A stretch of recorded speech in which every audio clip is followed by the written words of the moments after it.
let's now take a look at Ganesh Chaturthi celebrations, and it's a double Ganesh Dhamaka in Hyderabad after triple vaccination are what enthusiastic Ganesh devotees are saying there. Right, the number of pandals in the city has doubled post the COVID years of muted celebrations as enthusiasm has soared in the hope of better times to come. Across Hyderabad, festive and celebratory atmosphere. This is one of the most important Ganeshas in the city. It's called the YMCA Ganesha, and the number of pandals, in fact, across the city have doubled after the COVID years. If that was a little less than 1 lakh, now about 2 lakh pandals across.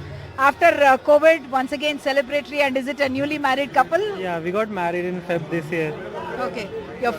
Your first Ganesha festival now? Yeah, together it's our first festival, but we have been coming here for last 8 years now with my family.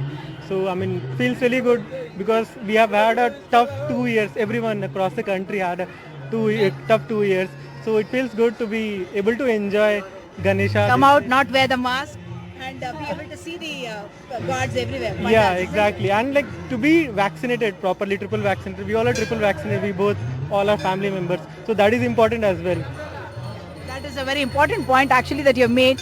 Perhaps most people here, actually possibly 100% here, are all triple vaccinated, and that's one reason why they have come out perhaps without the masks, confident that God Ganesha's blessings are there, and so are the blessings of the vaccinations that they have all taken. So prasad being distributed, earlier you would realize that in temples across Telangana, across the country, in fact, no prasad was being distributed, no kumkum or even the vibhuti was being distributed. But now people once again back to taking the tirtham and back to taking the prasadam in their hands.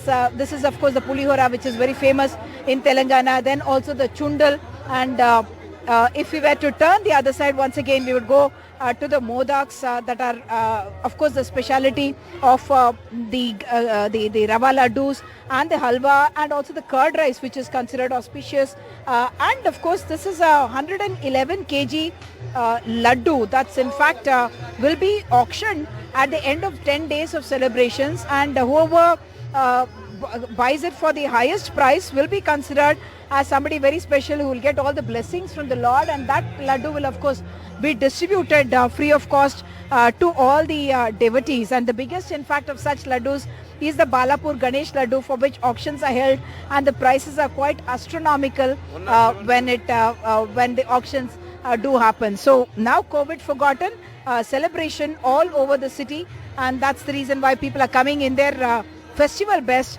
and visiting all the pandals across this city.